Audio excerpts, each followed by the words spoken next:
আল্লাহ বলেন, হে নবী, আমি তোমাকে সমস্ত মানুষের জন্য একজন সুসংবাদদাতা ও সতর্ককারী রূপেই তোমাকে আমি দুনিয়াতে পাঠিয়েছি। কিন্তু অধিকাংশ মানুষ তা জানে না, বোঝে না। তাহলে এখান থেকে আমরা এই কথাই পাচ্ছি, হিন্দুদের বইয়ের মধ্যেও লেখা আছে যে তিনি হবেন সমস্ত মানুষের পথ প্রদর্শক। আর আল্লাহ তাআলা সূরা সাবার 28 নম্বর আয়াতে বলেন, দুনিয়ার সব মানুষের জন্য সতর্ক রূপকারী হিসেবে আমি তোমাকে পাঠিয়েছি এবং সুসংবাদদাতা হিসেবে পাঠিয়েছি। তাহলে নাকি ভুলে গেছেন নাকি? রাসূল সাল্লাল্লাহু আলাইহি সাল্লাম সম্পর্কে জানা, তার জীবনী। তো আমরা রাসূল সাল্লাল্লাহু আলাইহি সাল্লাম মায়ের পেটে আসার আগ পর্যন্ত আলোচনা করছি, এখনো মায়ের পেটে আসেননি। আমরা ভাগ করতে চেয়েছি যে মায়ের পেটে আসার আগে রাসূল সম্পর্কে কি কি আলোচনা হয়েছে, এই দুনিয়ার আল্লাহ তাআলা কি আলোচনা করছেন, নবীরা কি আলোচনা করছেন, বিভিন্ন ধর্মে কি আলোচনা করছেন,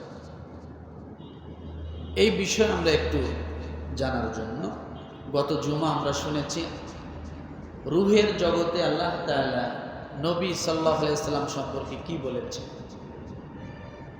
আর যখন আল্লাহ তাআলা কিছুই সৃষ্টি করেনি তখনও আল্লাহ তাআলা রসুলের বিষয়ে আলোচনা করেছেন। ইয়াসিন, কথা বলে, ওয়াল কুরআনিল ইন্নাকা লা মিনাল মুরসালিন। তো আমরা এক কথায় ধরতে পারি আসমানে রসুলের আলোচনা এটা হয়েছে। কোথায়? আসমানে রসুলের আলোচনা এটা হয়েছে। আজকে আমরা আলোচনা শুনব বিভিন্ন ধর্মগ্রন্থে রসুল সম্পর্কে কি কি আলোচনা হয়েছে। কোথায়? বিভিন্ন ধর্মগ্রন্থে রসুল সম্পর্কে কি কি আলোচনা হয়েছে আমরা জানব নাকি? তাহলে গত জুমা কি আলোচনা শুনছিলাম? আসমানে আল্লাহ তাআলা রসুল সম্পর্কে কি কি আলোচনা করছেন, রূহের জগতে আসমানে বিভিন্ন নবীরা কি বলেছে। আজকে আলোচনা কি বিষয় ভুলে গেলেন? জবান খোলেন, সকলে বলতে হবে, এটা মুখস্থ করতে হবে। বিভিন্ন ধর্মগ্রন্থে নবী মুহাম্মদ সাল্লাল্লাহু আলাইহি সাল্লামের আলোচনা মনে থাকবে। আসুন, আল্লাহ পাক রব্বুল আলামিন সূরা সফ আয়াত নাম্বার 6, কত? সূরা আস-সফের আয়াত নাম্বার 6 আল্লাহ বলেন, ওয়া ইয ক্বালা ঈসা ইবনু মারইয়াম ইয়া বনি ইসরাঈল ইন্নী রাসূলুল্লাহি ইলাইকুম মুসাদ্দিকান লিমা বাইনা ইয়াদাইয়া মিনাত তাওরাতি ওয়া মুবাশশিরান বিরাসূলিন ইয়াতি মিন বা'দি ইসমুহু আহমদ فلما جاءهم بالبينات قالوا هذا سحر مبين। জবান খুলে একবার আল্লাহকে আল্লাহ বলে ডাকবেন, আল্লাহু আকবার। আলোচনার শুরুতে দুইটা বিষয় আমি আলাদা করে দিয়েছি। সেটা হলো, আমি বলেছি নবীজি সাল্লাল্লাহু আলাইহি সাল্লামের প্রায় 10টির উপরে নাম। কয়টা? 10টার উপরে রসুলের নাম আছে। তার মধ্যে আসমানে একটা নাম, জমিনে আর একটা নাম। আসমানে নাম ছিল আহমদ, কি বলেন? আসমানে নাম ছিল আহমদ, আর জমিনে নাম হইল মুহাম্মদ। নাম দুইটা আলাদা করে, তাইলে আজকের আলোচনা বুঝতে সহজ হবে। আসমানে নাম কি, জমিনে নাম কি? এই দুই নামের অর্থ, আহমদ অর্থ হলো প্রশংসাকারী, প্রশংসাকারী। আর মুহাম্মদ অর্থ হলো প্রশংসিত। কি বলে? প্রশংসিত। একটা হলো তার সিফাত, আর একটা হলো তার কাজ। প্রশংসা যে করে সে প্রশংসিত হয়, এক কথায়। তাহলে প্রশংসাকারী মুহাম্মদ সাল্লাল্লাহু আলাইহি ওয়াসাল্লাম, আর প্রশংসিত মুহাম্মদ সাল্লাল্লাহু আলাইহি ওয়াসাল্লাম, আর প্রশংসাকারী আহমদ। তাহলে আহমদ শব্দের অর্থ কি? প্রশংসা। আর মুহাম্মদ শব্দের অর্থ কি? প্রশংসিত। মনে থাকবে। আল্লাহ পাক রব্বুল আলামিন বলেন সূরা সাফের ৬ষ্ঠ নম্বর আয়াতে, রব্বুল আলামিন ডাক দিয়ে বলেন, স্মরণ করো সেই সময়কে, ওয়াইদ ক্বালা ঈসা ইবনে মারইয়াম, যখন ঈসা ইবনে মারইয়াম বলেছিল, হে বনি ইসরাইল, অর্থাৎ ঈসা আলাইহিস সালাম তার কওমদেরকে বলতেছেন, হে বনি ইসরাইল, আমি তোমাদের কাছে আল্লাহর রাসূল হয়ে এসেছি। কি হয়ে এসেছে? আল্লাহর নবী না আল্লাহর রাসূল? কোনটা? কথা বলেন। নবী ও রাসূল দুইটাই। মনে নাই? রাসূল হলেন তিনি যার উপর আল্লাহ তাআলা কিতাব নাযিল করেছেন, তাকে বলা হয় রাসূল। তাকে কি বলা হয়? রাসূল বলা হয়। আর যার উপর কিতাব নাযিল করেননি তিনি হলেন শুধু নবী। এই জন্য কোন কিতাব নাযিল করা হয়েছিল ঈসা আলাইহিস সালামের উপরে? বলেন দেখি, কোন কিতাব? ইনজিল। এই জন্য বলা হয়েছে, হে বনি ইসরাইল, আমি তোমাদের কাছে আল্লাহর রাসূল হয়ে এসেছি। আমার পূর্বে যে তাওরাত নাজিল হয়েছে, ইনজিলের আগে কি নাজিল হয়েছিল? জোরে বলেন। ইনজিলের আগে তাওরাত নাজিল হয়েছিল।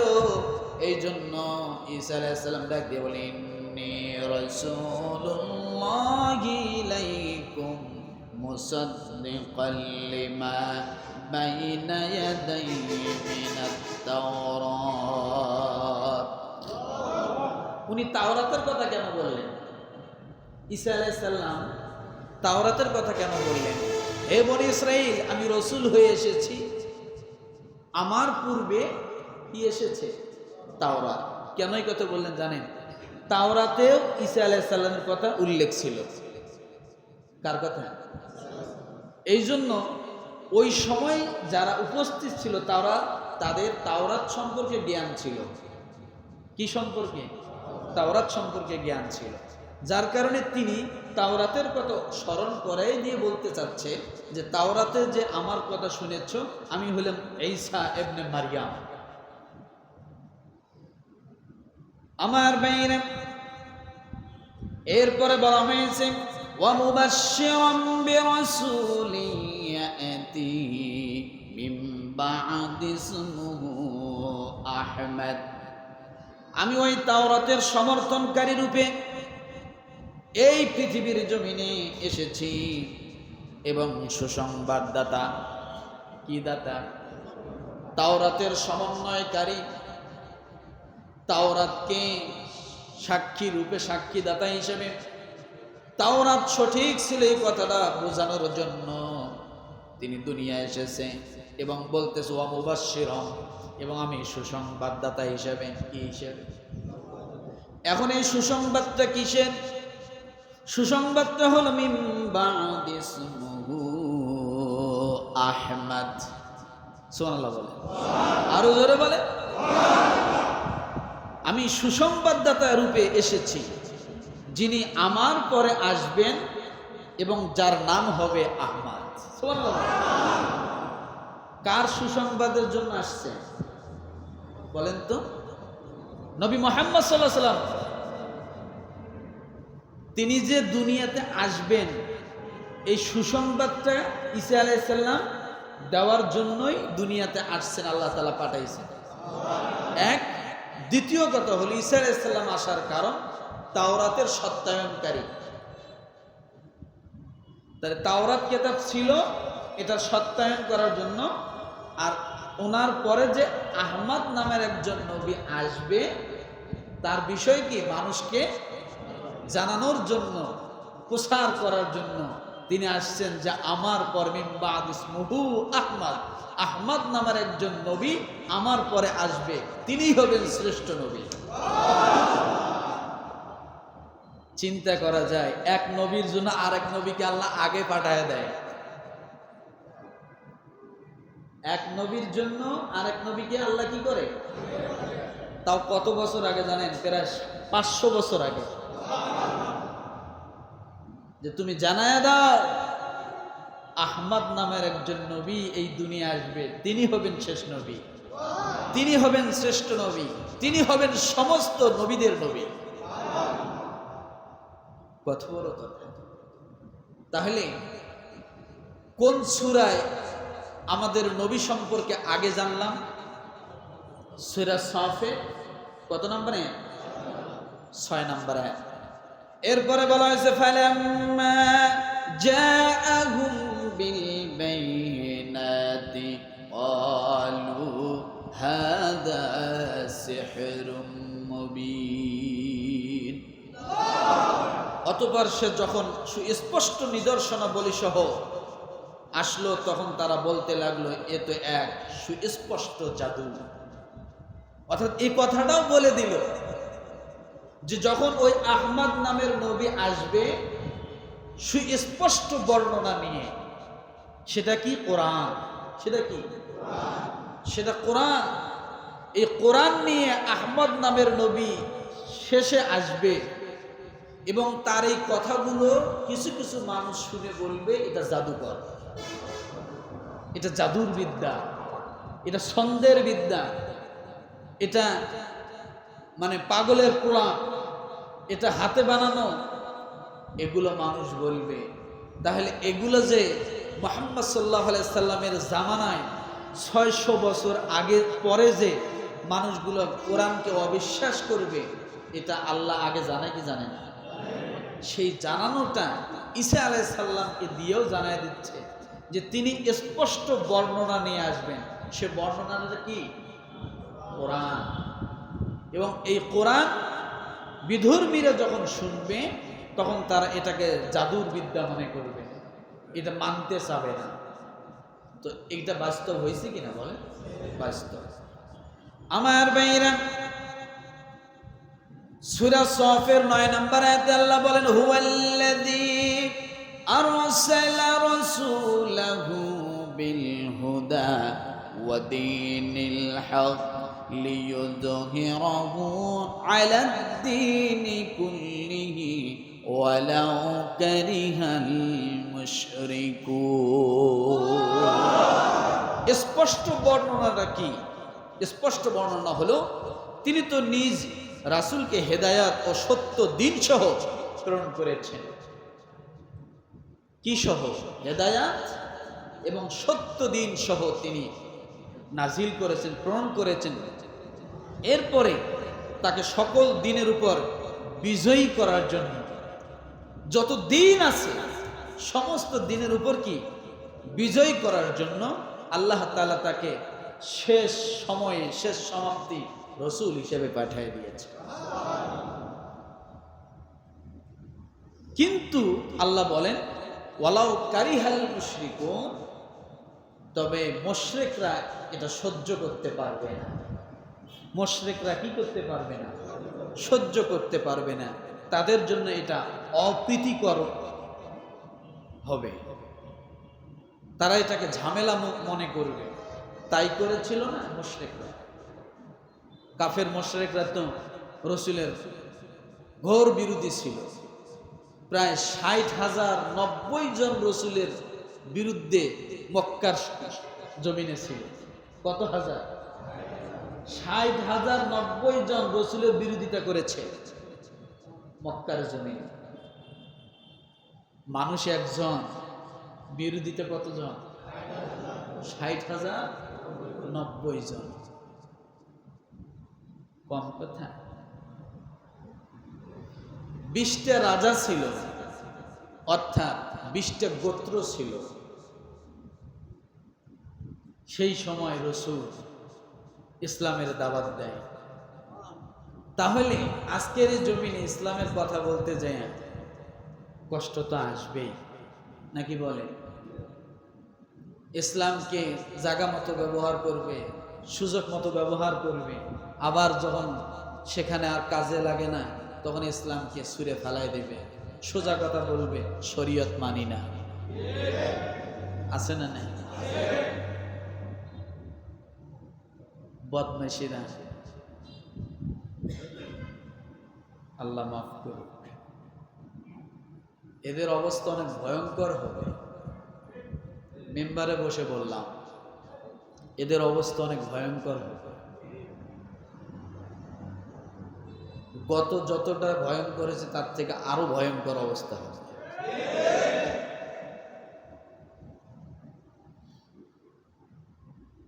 এখন বুঝি, মনে হয় মাঝে মাঝে, এক সময় খুব আফসোস লাগতো, কিন্তু এখন মনে হয় যে না, ওইটা মনে হয় ওই সময় ঠিক ছিল তাদের জন্য। বাইরেতে বাইরেতে পায়জামা খুলে ফেলছিল, পায়জামা থুইয়া দৌড়, মনে হয় এটা ঠিক ছিল। আল্লাহ, কষ্ট লাগে আসলে। আমরা তো দেখা নাকি, আপনারা দেখেন না? চোখের দেখা। তো এই মানুষগুলো এত তাড়াতাড়ি পোল্টি দিচ্ছে কিভাবে? এত তাড়াতাড়ি পোল্টি দিতেছে কিভাবে? বুকপিট তো থাকা দরকার। আকল বিবেক সব হারিয়ে গেছে এই 1 বছরের ভিতরে। আমার ভাইরা, কোরআনে আল্লাহ তাআলা এই কথাগুলো বিভিন্ন নবীদের মাধ্যমে জানায় দিয়েছেন, কোন নবীকে কি বলা হয়েছে, কোন নবীরা তার কওমদেরকে কি বলেছে। এখন কথা হলো, কোরআন তো হলো মুসলমানের ধর্মগ্রন্থ, তাই না? কোরআন কার ধর্মগ্রন্থ? মুসলমানের ধর্মগ্রন্থ। এখন বলবেন হুজুর, আমরাও মুসলমান, এখানে বসে আছি সব মুসলমান, তাহলে আমরা আমাদের ধর্মগ্রন্থে তো আমাদের রসুলের কথা থাকবেই, আমাদের পক্ষে আমাদের রসুলের কথাই থাকবে। ভিন্ন ধর্মগ্রন্থে আমাদের রসুল সম্পর্কে কি বলেছে এবার শুনুন। আমরা অন্য ধর্মগ্রন্থ থেকে আমাদের রসুল সম্পর্কে জানবো, রাজি আছি? আসেন হিন্দু ধর্ম। এই হিন্দু ধর্মে আমাদের রসুল সম্পর্কে কি বলা আছে? হিন্দু ধর্মে আমাদের রসুল সম্পর্কে যত কথা বলা আছে, যদি আমি এখন বলি কয়েক ঘন্টা চলে যাবে, শুধু রেফারেন্স দিতে কয়েক ঘন্টা চলে যাবে। এই 5-10 মিনিটের সম্পর্ক হিন্দু ধর্মগ্রন্থে আমাদের রসুল সম্পর্কে এত কথা বলা আছে। যাই হোক, এখন কথা হলো, আমরা মনে করি আমাদের ধর্ম মনে হয় 1400 বছর আগেই আসছে। 1400 বছর থেকে কি আমাদের ধর্ম? জোরে কথা বলেন না কেন? আমাদের ধর্ম, কিছু মানুষ মনে করে যে এটা মনে হয় 1500 বছর থেকে এটা ধর্ম, বলে না। এই পৃথিবীর জমিনে প্রথম মানুষটা আল্লাহ তাআলা যখন সৃষ্টি করলেন এবং তাকে যে আল্লাহ তাআলা রূহ দিলেন, রূহ পাওয়ার পরে সে যে ধর্মের উপরে দাঁড়িয়েছিল, ওই ধর্মটাই ছিল ইসলাম ধর্ম। ওই ধর্মটা কি ধর্ম ছিল? ইসলাম ধর্ম ছিল। কারণ এর প্রমাণ আল্লাহ তাআলা কোরআনের সূরা বাকারায় তো দিয়ে দিয়েছে। 1 নম্বর পারা 5 নম্বর পৃষ্ঠায় পুরো ডিটেইলস আসছে। তো আদম আলাইহিস সালাম প্রথম মানুষ এবং প্রথম ধর্ম কি? ইসলাম। এটা মাথায় রাখেন। হিন্দুদের দুইটা গ্রন্থ আছে। এই 2 গ্রন্থের থেকে আবার শাখা গ্রন্থ অনেকগুলো আছে। 2 গ্রন্থের প্রধানতম 2 গ্রন্থ হলো শ্রুতি আর হলো স্মৃতি। কি বলেন তো? 2টা গ্রন্থের নাম কি? শ্রুতি আর হলো স্মৃতি। মনে রাখবেন, আলোচনা শুরু হিন্দু ধর্মগ্রন্থে মানে তারা কি বলতেছে আমাদের রাসূল সম্পর্কে। তারা মনে করে শ্রুতিটা হলো ঈশ্বরের বাণী, আর স্মৃতি হলো ঋষির বাণী। কিসির বাণী? ঋষির বাণী। এক কথা, আমরা যেমন কোরআন আল্লাহ তাআলার বাণী মনে করি, হাদিসকে আমরা কার বাণী মনে করি? রাসূল সাল্লাল্লাহু আলাইহি ওয়াসাল্লামের বাণী। তারা শ্রুতিকে আল্লাহর বাণী মনে করে, আর স্মৃতিকে তারা নবীর বাণী মনে করে। অর্থাৎ তাদের ভাষায় ঋষি এটার বাণী মনে করে। তা বুঝলাম দুইটাই আছে, কথা ঠিক না? আল্লাহটাও আছে, নবীরটাও তাদের ভাষায়। এখন এখান থেকে আরো কিছু আছে, সেটা হলো বেদ। কি বলেন তো? বেদ। এই শ্রুতিটা দুই ভাগে ভাগ করে, তার মধ্যে একটা হলো বেদ আর একটা হলো উপনিষদ। শ্রুতির মধ্যে ভাগ করে, যেটাকে কাছে বলা হয়, কাছে নিকটে। আর বেদ অর্থ হলো জ্ঞান। বেদ অর্থ কি? জ্ঞান। এই বেদ হলো 4 প্রকার। তাহলে এখান থেকে দুইটা, শ্রুতির থেকে দুইটা ভাগ করলাম, বেদ আর উপনিষদ। তাহলে বেদ এখন আমরা আলোচনা করতেছি, উপনিষদ এখনো ধরিনি। আর শ্রুতি এটা হলো কার বাণী? কার? তাদের ভাষায় আল্লাহর বাণী, তারা মনে করে। তো এই শ্রুতির মধ্যে দুই ভাগ, বেদ আর হলো উপনিষদ। এখন বেদ থেকে আমি কথা বলতেছি, সেটা হলো বেদ 4 প্রকার। কয় প্রকার?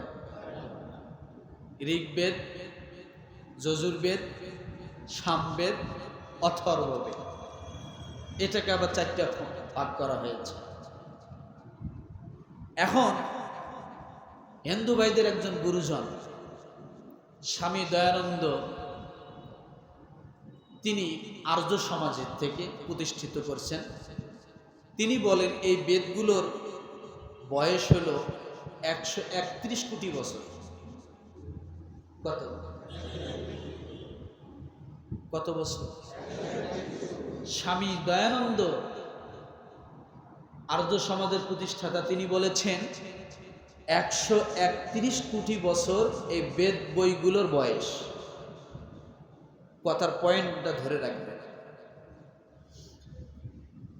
তবে হিন্দুদের মধ্যে যারা বিশেষজ্ঞ আছে, তারা বলেছেন যে 131 কোটি বছর না, 4000 বছর আগে।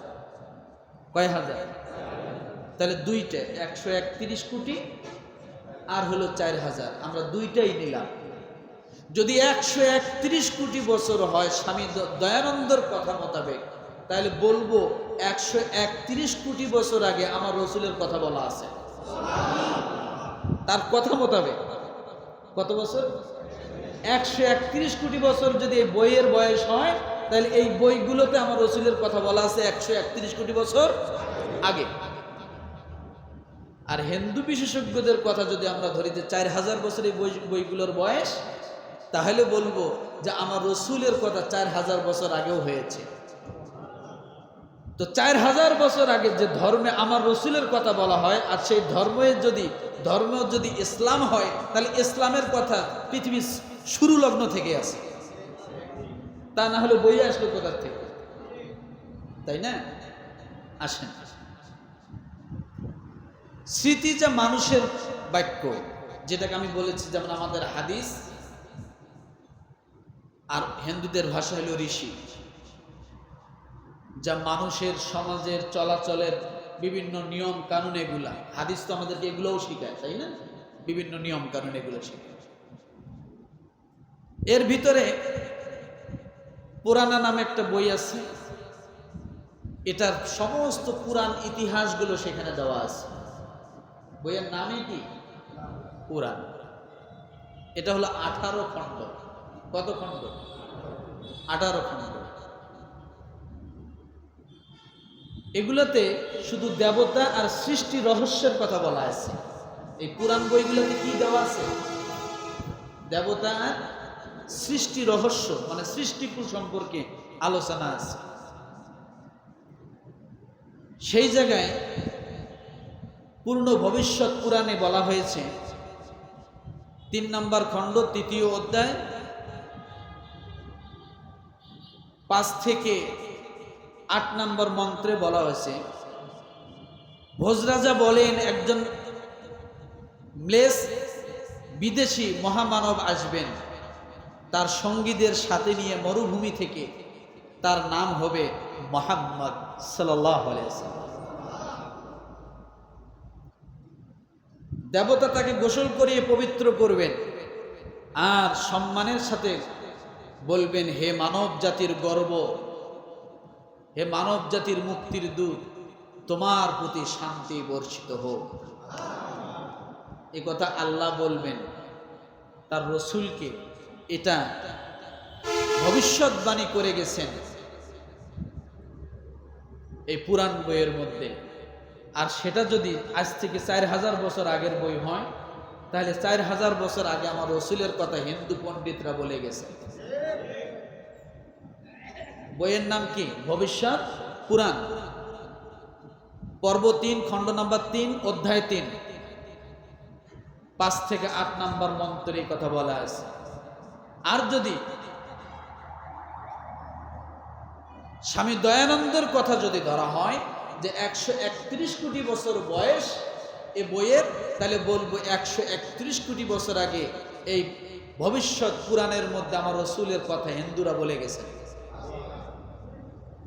তাদের দুই কথাই যদি ধরি তাহলে বোঝা গেল তখনও তাদের ধারণায় ইসলাম ছিল কি ছিল না, যে এই নবী ইসলামের উপরে প্রতিষ্ঠিত হবে। আমার ভাইরা, এরপরে আল্লাহ তাআলা নিজেই তো তার রসুলের চরিত্রের কথা বলা হয়েছে। সূরা কলমের 4 নম্বর আয়াতে আল্লাহ তাআলা নিজে বলছেন, ইন্নাকা লাআলা খুলুকিন আযীম, সে উত্তম চরিত্রের অধিকারী হবেন।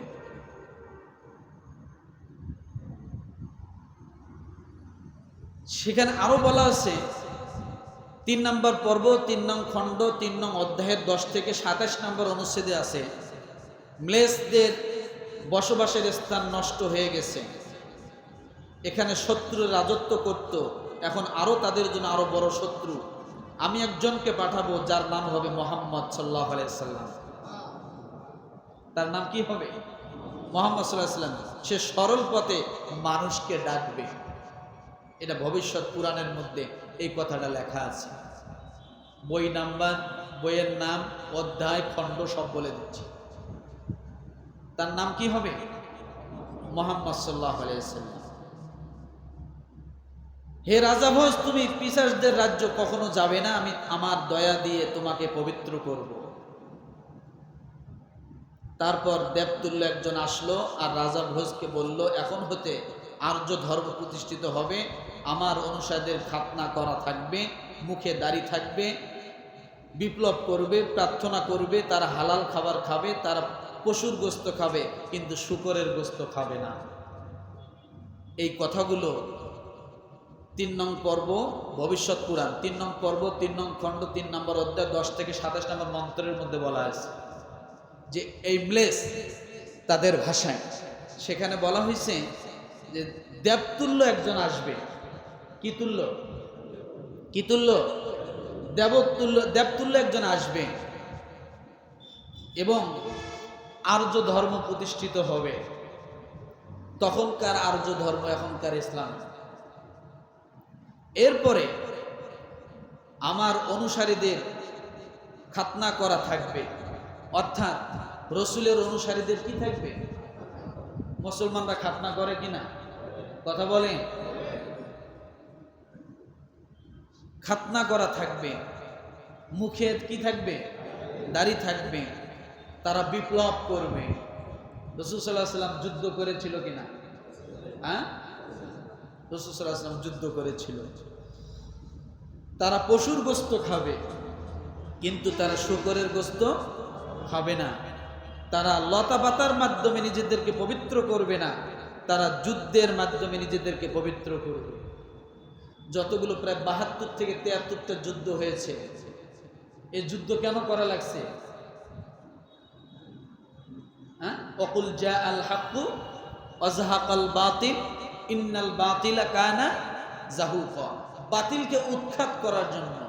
আজ থেকে আপনারা এখন দিক থেকে যদি একটু খেয়াল করেন তাহলে দেখবেন যে এই পৃথিবীর জমিনে যত খারাপ কিছুকে ধ্বংস করার জন্য, উৎখাত করার জন্য যত কিছু করা হয়েছে, যে অস্ত্র দিয়ে করা হয়েছে, সেটা যুদ্ধ। সেটা কি? যুদ্ধের মাধ্যমে অপবিত্র থেকে কি হয়? পবিত্র হয়। জালেমের জুলুম থেকে নিষ্কৃতি পায়। কিসের মাধ্যমে? যুদ্ধের মাধ্যমে। তো বলা হয়েছে যে এগুলো যুদ্ধের মাধ্যমে হবে। তো রাসূল সাল্লাল্লাহু আলাইহি ওয়াসাল্লামের জীবনীতে আপনি যদি যুদ্ধগুলো দেখেন তাহলে অনেক যুদ্ধ রাসূল সাল্লাল্লাহু আলাইহি ওয়াসাল্লাম করেছেন। কেন করা লাগলো যুদ্ধ? ৩৬০টা মূর্তি কেন বাইর করা লাগলো? কথা বোঝেননি? সব এগুলো যুদ্ধ করে করে। এই জন্য মানুষ, বৌদ্ধ ধর্মের মধ্যে এটা লেখা আছে যে, বৌদ্ধ ধর্মে একটি কথা বলা আছে যে মানুষ যদি যুদ্ধ ছেড়ে দেয় অথবা কষ্ট ছেড়ে দেয়, কষ্ট করা থেকে ছেড়ে দেয়, তাদের থেকে যদি দুর্ভিক্ষ সরে যায়, তাহলে নতুন কিছু গজাবে না। আর নতুন কিছু গজানোর জন্য ক্রোকাপ করা লাগে, আবদ্ধ করা লাগে। আর ওই আবদ্ধ থেকে কি হয়? এটা ব্লাস্ট হয়ে যায়, তখন নতুন কিছু সেখান থেকে উদ্ভূত। একটা গাছ গাছছেন, গাছের চারাটা যদি আপনি মাটি দিয়ে একটু ঢেকে না দেন, বীজটা যদি ঢেকে না দেন, হবে? একটু বীজটা ঢেকে দিতে হবে, আবদ্ধ করতে হবে, এরপর ওখান থেকে কিছু চারা গাছ জ্বালাবে। এরকম এই কথা ওনাদের কথা মোতাবেক তাহলে বোঝা গেল কত হাজার বছর আগে কথা বলা? ৪,০০০ বছর আগে। এখন শূকরের মাংস, তারা বলতেছে যে মুসলমানরা শূকরের মাংস, এটা কি শুধু কোরআনেই বলা আছে না তাদের বইয়েতেও বলা আছে? ১৪০০ বছর আগে বলা নাকি ৪,০০০ বছর আগে বলা? ৪,০০০ বছর আগে বলা। আল্লাহ তাআলা শূকরের মাংস খাওয়া হারাম করেছেন কোরআনের ৪ জায়গায়। কয় জায়গায়? সূরা বাকারা ১৭৩, সূরা মাইদা ৩, সূরা আনআম ১৪৫, সূরা নাহল ১১৫। এই ৪ জায়গায় আল্লাহ তাআলা শূকরের মাংসকে হারাম করেছে, এই কথা বলেছে। আমার ভাইরা, এবার দেখেন ওই বইয়ের ৩ নম্বর পর্বের ১ নম্বর খণ্ডের ৩ নং অধ্যায়ের ২১ হতে ২৩ অনুচ্ছেদে বলা হয়েছে ৭টা পবিত্র শহর কাচিতে সেগুলো ভরে গেছে দুর্নীতিতে। আর রাক্ষসের সেই সময় ম্লেচ্ছদের অনুসারী যারা হবে তারা ভালো থাকবে, আর সেই দেশের সব পাপে বিদ্যমান আছে। হেরিসে তোমার প্রভুর নামকে সমুন্নত রেখো। সেই সময় আল্লাহ নামটা ছিল কিন্তু বেকায়দায় ছিল। আল্লাহ তাআলা আলিমুল গায়ব, তাই না?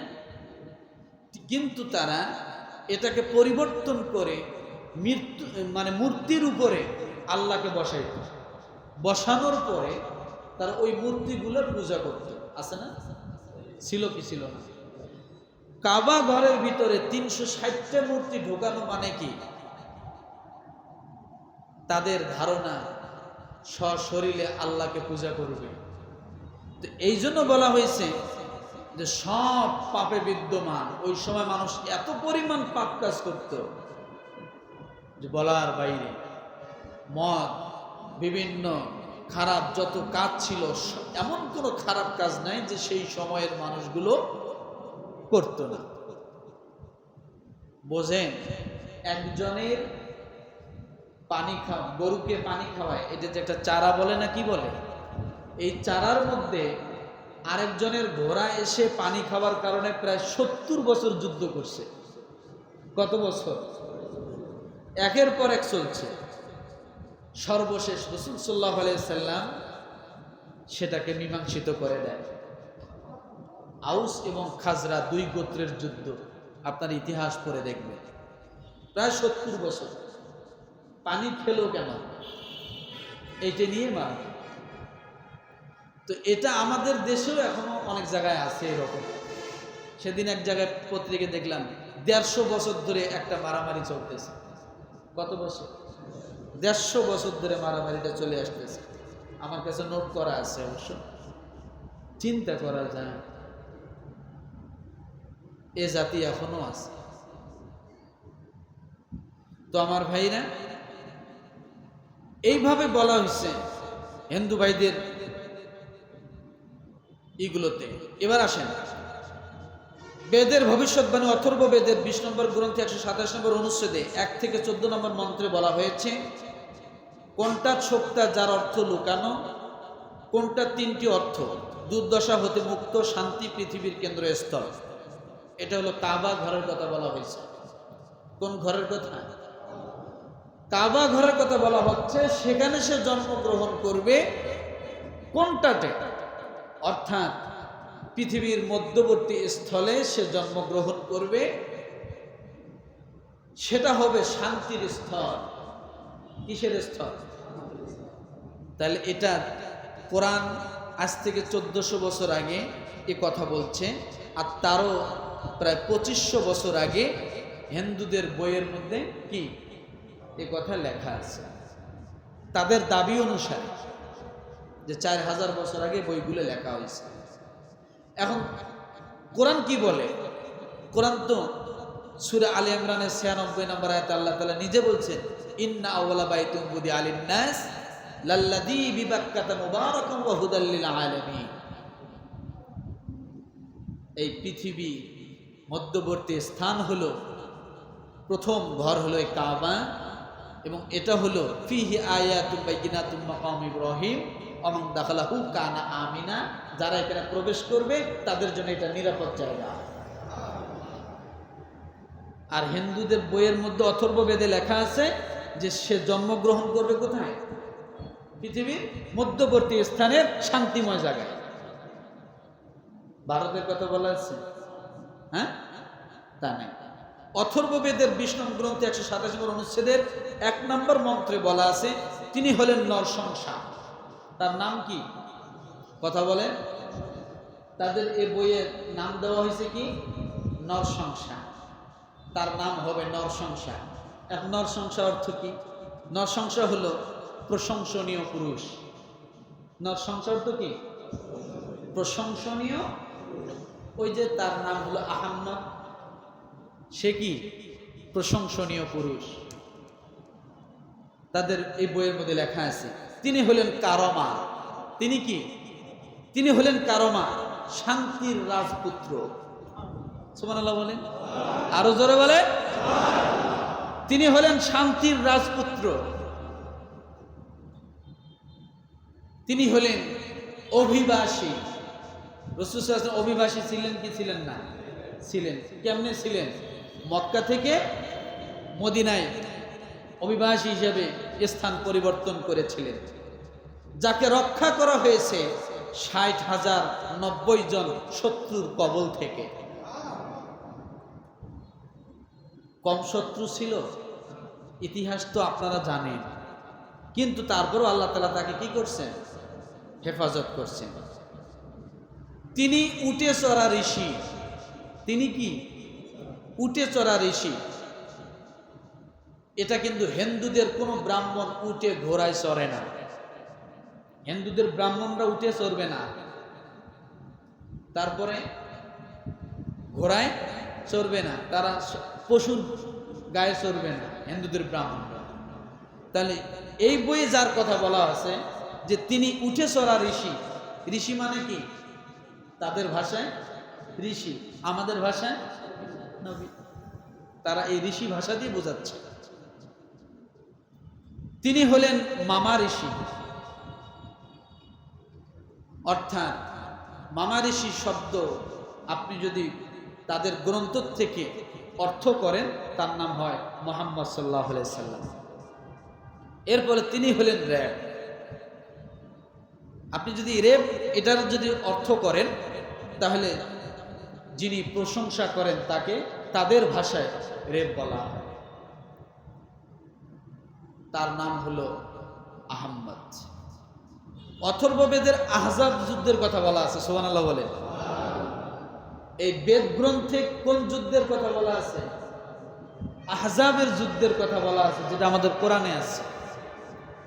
20 নম্বর গ্রন্থের অনুচ্ছেদ 21 মন্ত্র নম্বর 6, যেখানে বলা হয়েছে এই ঋষিকে রক্ষা করা হবে 10,000 শত্রুর কবল থেকে।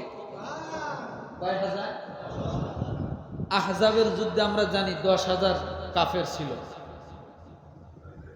এরপরে আর তিনি এ যুদ্ধে বিজয় লাভ করবেন বিনা লড়াইয়ে। যুদ্ধ ছাড়াই তিনি কি করবেন? বিজয় লাভ করবেন। সুবহানাল্লাহ বলেন। তিনি একজন কারু, তাদের ভাষায় তিনি একজন, এমন এমন ভাষা শুনলে আশ্চর্য। তিনি একজন কারু। কারু অর্থ যিনি প্রশংসা করে, তাদের ভাষায় তাকে বলা হয় কারু। আরবিতে হয় আহম্মদ। সুবহানাল্লাহ বলেন। আরবিতে হয় কি? আহম্মদ। আহজাবের যুদ্ধের কথা অথর্ববেদের গ্রন্থ নম্বর 20, 14 অনুচ্ছেদ 21 মন্ত্র নম্বর 6 বলা আছে। এরপরে বলা আছে 7 নম্বর মন্ত্রে বলা হয়েছে ঈশ্বর ক্ষমতাচ্যুত করবেন 20 জন রাজাকে। কয়জন রাজাকে? 20 জন রাজাকে ক্ষমতাচ্যুত করবেন, আর তিনি রক্ষা করবেন আবান্দুকে। 20 জন রাজাকে ক্ষমতাচ্যুত করবেন আর রক্ষা করবেন কাকে? আবান্দুকে। আবান্দু অর্থ হলো ইতিম। কি বলেন? আবান্দু অর্থ আমাদের রাসূল ইতিম ছিলেন কিনা। আর 20 জন রাজা বলতে 20টা গোত্র ছিল সেই সময় রাসূল যখন আসছিলেন। আর এই 20টা রাজা তারা কি হবে? পরাজিত হবে। আমার রাসূল যখন আসছেন এই 20টা গোত্রের লোকদের সঙ্গে যুদ্ধ করা লাগছে এবং তারা সকলেই পরাজিত হয়েছে। আল্লাহ তাআলা আবান্দুকে সাহায্য করেছেন। আর আবান্দু কাকে বলে? যিনি ইতিম, তাকে আবান্দু বলা হয়। প্রশংসনীয় মুহাম্মদ সাল্লাল্লাহু আলাইহি ওয়াসাল্লাম। ঋগ্বেদের গ্রন্থ নম্বর 1 অনুচ্ছেদ নম্বর 53 মন্ত্র নম্বর 9, সেখানে বলা হয়েছে সুশুরমা সে ব্যক্তি প্রশংসনীয়, পৃথিবীর জমিনে তার মতো প্রশংসনীয় আর কিছু নাই। তার নাম হলো আহম্মদ। তার নাম কি? আহম্মদ। অগ্নিতে বলা হয়েছে 64 নং মন্ত্র, এই ঋষি তিনি তার মায়ের দুধ পান করবেন না। অগ্নি একটা বই, এই বইয়ের 64 নং মন্ত্র, এই মন্ত্রে বলা হয়েছে এই ঋষি কি করবেন না? জোরে কথা বলেন। তার মায়ের দুধ পান করবেন না। এবার মিলায় দেখেন তো, আমাদের রাসূল কি তার মায়ের দুধ পান করছেন? কার দুধ পান করছেন? মা হালিমাতুস সাদিয়া রাদিয়াল্লাহু তাআলা আনহা, তার দুধ পান করছিলেন। সামবেদের 1500 নং মন্ত্র এ কথা বলা আছে। ইন্দ্র 2 নং অধ্যায় 152 নং মন্ত্রেও এই কথাগুলো বলা আছে। আসেন যজুর্বেদ 31 নম্বর অধ্যায়ের 18 নম্বর অনুচ্ছেদের ঋগ্বেদের 8 নং গ্রন্থ 6 নং অনুচ্ছেদের 10 নং মন্ত্র, অথর্ববেদের 8 নং গ্রন্থ 5 নম্বর অনুচ্ছেদের 16 নং মন্ত্র, অথর্ববেদের 20 নং গ্রন্থ 126 নম্বর অনুচ্ছেদের 14 নং মন্ত্র। নবীজি সাল্লাল্লাহু আলাইহি ওয়াসাল্লামকে আহম্মদ বলে ডাকার পাশাপাশি নরসংসা নামেও রাসূলকে ডাকা হয়েছে। এগুলো সবগুলো বইয়ের তথ্য দিলাম। আরো অসংখ্য তথ্য আছে, এখানে দিতে গেলে সময় শেষ হয়ে যাবে। ঋগ্বেদের 1 নম্বর গ্রন্থের 13 নং অনুচ্ছেদের 3 নং মন্ত্র, ঋগ্বেদের 1 নম্বর গ্রন্থ 18 নং অনুচ্ছেদের 9 নম্বর মন্ত্র, ঋগ্বেদের 1 নং গ্রন্থের 106 নম্বর অনুচ্ছেদের 4 নম্বর মন্ত্র, ঋগ্বেদের 1 নং গ্রন্থের 142 নম্বর অনুচ্ছেদের 3 নম্বর মন্ত্র, ঋগ্বেদের 2 নম্বর গ্রন্থ 3 নম্বর অনুচ্ছেদে 2 নম্বর মন্ত্র, ঋগ্বেদের 5 নম্বর গ্রন্থ 5 নম্বর অনুচ্ছেদে 2 নম্বর মন্ত্র, এইভাবে সবগুলোতে আমার রসুলের আহম্মদ নাম এবং নরশংসা, কারুমা এগুলো শব্দে মুহাম্মদ সাল্লাল্লাহু আলাইহি ওয়াসাল্লামের প্রশংসা করা হয়েছে। আপনি বলবেন আপনারা শুধু কোরআন দিয়ে বলেন, কোরআন কেন? কোরআন তো আগে বললাম, এখন আমি হিন্দুদের এগুলো দিয়ে বলতেছি। আমার ভাইরা, এগুলো আরো আছে, সময় পাবো না, আরো প্রায় 20টা এখানে দেওয়া আছে। এরপরে কল্কি অবতার নামে একটা গ্রন্থ আছে। কি নাম বলেন তো? কি নাম? কল্কি অবতার নামে একটা গ্রন্থ আছে। ভগবত পুনরায় 12 নম্বর খণ্ডে 2 নম্বর অধ্যায়ের 18 থেকে 20 নম্বর অনুচ্ছেদে বলা হয়েছে, বিষ্ণুইয়াস নামক মহা এক ব্রাহ্মণ শাম্বালা নামের এক গ্রামের প্রধান তার ঘরে জন্ম নিবে। এক কল্কি তাকে ঈশ্বর দিবেন উৎকৃষ্ট গুণাবলী। দেখেন ভাষাগুলো কি উৎকৃষ্ট গুণাবলী। আর ঈশ্বর তাকে দিবেন 8টা অলৌকিক শক্তি। তিনি চড়বেন সাদা ঘোড়ায়, তার হাতে থাকবে তরবারি। সুবহানাল্লাহ। এখন আমি এই কয়টা কথার ব্যাখ্যা করে দিয়ে শেষ করে দিচ্ছি। কল্কি অবতার গ্রন্থ ভগবত পুনরায় 12 নম্বর খণ্ড 2 নম্বর অধ্যায়ের 18 থেকে 20 নম্বর অনুচ্ছেদে বলা হয়েছে, বিষ্ণুইয়াস, নামগুলো মনে রাখেন, বিষ্ণুইয়াস নামক মহা এক ব্রাহ্মণ শাম্বালা নামের গ্রামে প্রধান, গ্রামের এক প্রধান তার ঘরে জন্ম নিবে এক কল্কি। কে বলেন তো? এক কল্কি। তাকে ঈশ্বর দিবেন উৎকৃষ্ট গুণাবলী। ঈশ্বর দিবেন কি? উৎকৃষ্ট গুণাবলী। আর ঈশ্বর তাকে দিবেন 8টা অলৌকিক শক্তির ক্ষমতা। তিনি চড়বেন সাদা ঘোড়াতে, তার হাতে থাকবে কি? জোরে বলেন। তার হাতে থাকবে তরবারি। ভগবত পুরাণের 1 নম্বর খণ্ডের 3 নম্বর অধ্যায় 25 নম্বর মন্ত্রে বলা হয়েছে, কলিযুগের রাজারা হবে ডাকাতের মতো, সে সময় বিষ্ণুইয়াসের ঘরে জন্ম নিবে এক কল্কি। আবু জেহেল ডাকাত ছিল কিনা? কথা বলেন না। আবু লাহাব ডাকাত ছিল কিনা? এই ডাকাতের জামানায় জন্ম নিবে বিষ্ণুইয়াসের ঘরে কি? এক কল্কি। কল্কি পুরাণের 2 নম্বর অধ্যায়ের 4 নম্বর মন্ত্রে বলা হয়েছে, বিষ্ণুইয়াস নামক এক ব্যক্তির ঘরে মহা এক ব্রাহ্মণ, যিনি শাম্বালা নামক এক গ্রামের প্রধানের ঘরে জন্ম নিবে কল্কি। এখন কল্কি পুনরায় 2য় অধ্যায়ের 5 নম্বর মন্ত্রে বলা হয়েছে, কল্কিকে সাহায্য করবে 4 জন। কল্কিকে সাহায্য করবে 4 জন পাপীদের বিরুদ্ধে লড়াই করার জন্য। কল্কি পুনরায় 2 নম্বর অধ্যায় 7 নম্বর মন্ত্রে বলা হয়েছে, কল্কি অবতারকে দেবতা বা তার ফেরেশতারা তাকে সাহায্য করতে আসবে। কল্কিকে সাহায্য করবে কারা? ফেরেশতারা। আগে কারা? 4 জন।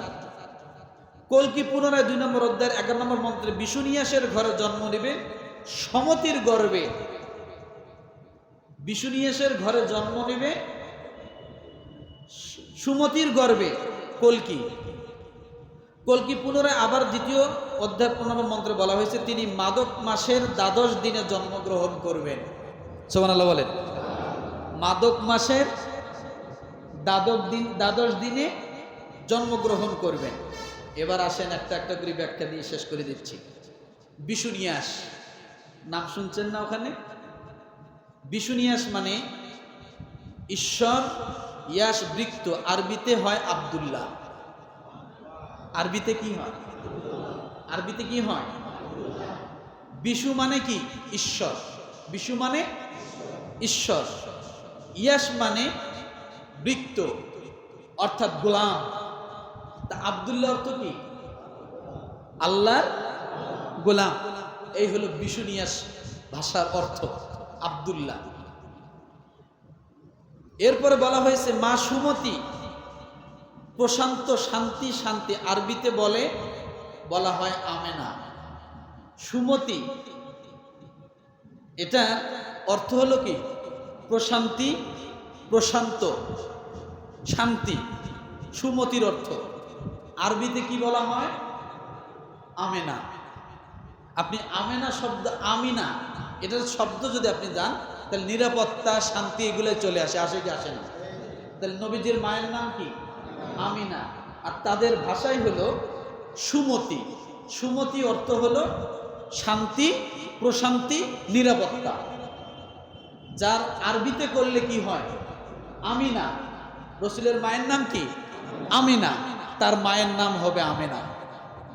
আর তাদের ভাষা হলো সুমতি, যার অর্থ করলে হয় শান্তি, প্রশান্তি, নিরাপত্তা। গেল। এরপরে বলা হয়েছে শাম্বালা নামের গ্রামে, শাম্বালা নামের গ্রামে তার জন্মগ্রহণ করবে। এবার আসেন শাম্বালার অর্থ করি। মানে শান্তির জায়গা। কাবাকে দারুল আমান বলা হয়, মানে শান্তির ঘর। শাম্বালা মানে কি? শাম্বালা অর্থ বালা মানে কি? ঘর না? নাকি এরকম আছে না? শাম্বালা নামের গ্রামে শান্তির ঘরে তার জন্মগ্রহণ হবে। তো মক্কা তো পুরা, কাবা ঘরটা তো শান্তির জায়গায়, কথা ঠিক কিনা? এবং বলা হয়েছে 4 নম্বরে প্রধানের ঘরে জন্ম নেবে। কুরাইশ তখন তারা কি ছিল? প্রধান ছিল না? এরপরে বলা হয়েছে মাদক মাসের 12 দিনে জন্মগ্রহণ করবে। মাদক মাস মানে রবিউল আউয়াল, 12 মানে 12 তারিখ। 12 মানে কি? 12 তারিখ। এবার বলা হয়েছে এগুলা, এই যে শাম্বালা, বিশুনিয়াস, সুমতি, এগুলার অর্থ আরবিতে করলে রাসূল সাল্লাল্লাহু আলাইহি ওয়াসাল্লামের আব্বা আম্মা পাওয়া যায় কিনা বলে? পাওয়া যায়। শাম্বালা গ্রামের অর্থ করলে মক্কা, কাবা ঘর পাওয়া যায় কিনা? যায়। আমার ভাইরা, এইভাবে আল্লাহ তাআলা তার রসুলের কথাগুলো বিভিন্ন ধর্মগ্রন্থে মানুষের মুখে মুখে এগুলো কি দিছেন। আমি সেই কথা বলছি যে যদি 4000 বছর আগেও যদি এই বেদের বয়স হয় 4000 বছর, তাহলে রসুল জন্মের 2500 বছর আগেও এই বেদ গ্রন্থগুলোতে আমার রসুলের নাম পাওয়া যায়। আর যদি 131 কোটি বছর আগেও এইগুলো হয় তাদের কথা মোতাবেক, তাহলে সেখানেও আমার রসুলের কথা এখানে পাওয়া যায়। এরপর আমরা সেখানে জানছি যে 4 জন তার কি থাকবে? সাহায্যকারী থাকবে। 4 জন সাহায্যকারীর নাম কি বলে? আবু বকর, ওমর, ওসমান, আলী রাদিয়াল্লাহু তাআলা আনহু। কলকি পুরাণ 2 নম্বর অধ্যায়ের 5 নং মন্ত্রে বলা হয়েছে কলকিকে সাহায্য করবে 4 জন। কয়জন? 4 জনের নাম কি? পাপীদের বিরুদ্ধে লড়াই করার জন্য এই 4 জন সবসময় রসুলের কাছে ছিল। কোন বইয়ে এটা লেখা আছে? কলকি পুরাণ 2 নম্বর অধ্যায়ের 5 নম্বর মন্ত্র। এগুলো যদি খোলাখুলি ভাবে বুঝায় আমার হিন্দু ভাইদেরকে জানাইতো, আমার মনে হিন্দুরা আর হিন্দু থাকতো না, সব মুসলমান হয়ে যেত। কিন্তু ওই জায়গায় আসিয়া দেখবেন হয় কণ্ঠস্বর নিচে করে, নাহলে মুখ বাঁকা করিয়ে অন্য একটা কইয়ে চলে যায়। কথা বোঝেননি আমার ভাইরা? এরপরে বলা হয়েছে তিনি প্রথম আলো পাবেন রাতের বেলা, সে আলো নিয়ে উত্তর দিক হইতে বাড়ি ফিরবেন। সেটা রাসূল সাল্লাল্লাহু আলাইহি ওয়াসাল্লাম, কোরআন নাজিল হয়েছে কখন? দিনে না রাতে? কথা বলে না? রাতে। আর তাদের কলকি বইয়ের মধ্যে লেখা আছে, আরো বলা হয়েছে তিনি প্রথম আলো পাবেন রাতের বেলা, আর সে আলো নিয়ে উত্তর দিক থেকে বাড়ি ফিরবেন। হীরা গুহা যেখানে কোরআন নাজিল হয়েছে সেখান থেকে রসুলের বাড়ি কোন দিকে ছিল? উত্তর দিকে। আর আলোটা কি? কোরআন। কখন নাজিল হয়েছে? দিনে না রাতে? রাতে। আমার ভাইরা, তিনি অতি উৎকৃষ্ট 8টা অলৌকিক শক্তির গুণের অধিকারী হবেন। রাসূল সাল্লাল্লাহু আলাইহি ওয়াসাল্লাম জ্ঞানের দিক থেকে অলৌকিক ছিল। ছিল কি ছিল না? আত্মসংযম, সবসময় নিজেকে আত্মসংযম রেখেছেন। তিনি জ্ঞান বিতরণের জন্য কখনো পিছপা হননি, হয়েছিলেন। এরপরে 4 নাম্বার, অভিজাত বংশের সন্তান তিনি ছিলেন। ছিলেন কি ছিলেন না? এরপরে 5 নাম্বার, সাহসিকতার দিক থেকে তিনি কম ছিলেন না, যে অর্থাৎ তিনি লড়াকুদের সাথেও কুস্তি লড়ছিলেন, মনে আছে না? এরপরে তার 8টা অলৌকিক শক্তির মধ্যে তিনি কথা কম বলতেন, মহানুভবতা ছিলেন। 8 নাম্বার, পরোপকারী ছিলেন, সবসময় তিনি মানুষের উপকার করে বেড়াতেন, যেগুলো ইতিহাস আমরা পাই। এই 8টা অলৌকিক শক্তি আল্লাহ তাআলা তার ভিতরে দিয়েছিলেন। বলা হয়েছে তিনি সওয়ার হবেন সাদা ঘোড়ায়। কিসে? তাদের কলকি বইয়ে লেখা আছে কি তিনি সওয়ার হবে সাদা ঘোড়ায়। নবীজি সাল্লাল্লাহু আলাইহি সাল্লাম তিনি সাদা ঘোড়ায় সওয়ার হয়ে মেরাজে আল্লাহর সঙ্গে দেখা করতে গিয়েছিলেন। কোথায়? যে বোরাকটায় উঠেছিলেন সেটা কি কালো ছিল, লাল ছিল? আপনি মেরাজের ইতিহাস পড়ে দেখেন, সাদা ধবধবে বোরাকে তিনি কোথায় গিয়েছিলেন? বাইতুল মুকাদ্দাস পর্যন্ত। সেখানে একটা পাথরে ঘোড়া বাঁধবে কোথায়? নামাজের জন্য সব নবীরা দাঁড়িয়ে, ঘোড়া বাঁধার জায়গা নেই, যদি হারায় যায় আল্লাহ তাআলা ডাক দিয়ে বলেন, জিবরিল ওই যে একটা পাথর দেখা যায়, বলে হ্যাঁ, ওখানে একটা খোসা দাও। আঙ্গুল দিয়ে একটা খোসা দিয়েছে, সঙ্গে সঙ্গে সুরঙ্গর মতো হয়েছে। এবার ঘোড়ার রশি সেখানে বেঁধেছে, পাথরটা এখনো আছে। এটা অন্য এক সময় মেরাজের আলোচনা করতে গেলে তখন বলবো। তিনি হবেন পৃথিবীর সব মানুষের পথ প্রদর্শক। তিনি হবেন কি সব মানুষের। ওয়ামা আরসালনাকা ইল্লা কাফাতাল লিন্নাসি বাশীরান ওয়া নাযীরা ওয়ালাকিন্না আকসারান নাসি লা ইয়ালামুন। সূরা সাবা আয়াত নম্বর 28। আল্লাহ বলেন, হে নবী, আমি তোমাকে সমস্ত মানুষের জন্য একজন সুসংবাদদাতা ও সতর্ককারী রূপেই তোমাকে আমি দুনিয়াতে পাঠিয়েছি। কিন্তু অধিকাংশ মানুষ তা জানে না, বোঝে না। তাহলে এখান থেকে আমরা এই কথাই পাচ্ছি, হিন্দুদের বইয়ের মধ্যেও লেখা আছে যে তিনি হবেন সমস্ত মানুষের পথ প্রদর্শক। আর আল্লাহ তাআলা সূরা সাবার 28 নম্বর আয়াতে বলেন, দুনিয়ার সব মানুষের জন্য সতর্ক রূপকারী হিসেবে আমি তোমাকে পাঠিয়েছি এবং সুসংবাদদাতা হিসেবে পাঠিয়েছি। তাহলে আমাদের রাসূল সম্পর্কে শুধু কোরআনে আছে না অন্যান্য ধর্মেও আছে? গ্রন্থ আছে, আরও আছে। পার্সি ধর্মে আছে, বৌদ্ধ ধর্ম আছে, খ্রিস্টান ধর্মে আছে, এগুলো সব আছে। কিন্তু এত বলবো না, শুধু এতটুকু দিয়ে বুঝে যান যে আমার রাসূলকে আল্লাহ তাআলা সমস্ত ধর্মে আমার রাসূলের খবর দিয়ে গেছে, আর ওই রাসূলের উপর ঈমান আনতে বলছেন। যদি আনে কপাল ভালো, না আনলে কপাল খারাপ। তাহলে আমরা 2 জুমা, গত জুমায় আসমানের রাসূলের আলোচনা, এই জুমায় আমরা বিভিন্ন ধর্মগ্রন্থের রাসূলের আলোচনা, এটাই জানলাম। এখন আমরা রাসূলকে মায়ের গর্ভে এখনো পাইনি, পাইছি। আল্লাহ তাআলা যদি তৌফিক দেয় আগামী জুমা ইনশাআল্লাহ বলবো যে 9 মাস রাসূল মায়ের গর্ভে ছিলেন এবং এই 9 মাসের ইতিহাসে কি কি হয়েছিল। আমার রাসূল যে শ্রেষ্ঠ নবী, সমস্ত নবীদের নবী, এটাই আল্লাহ তাআলা প্রমাণ করে দিয়েছে। বলেন সুবহানাল্লাহ। আল্লাহ তাআলা আমাদের সকলকে ওই রাসূলের উপরে একনিষ্ঠতার সাথে ঈমান এবং সুন্নাতকে আঁকড়ে ধরার জন্য তৌফিক দান করুক। আমিন। ওয়া আখিরু দাওয়ানা আনিল হামদুলিল্লাহি রাব্বিল আলামিন।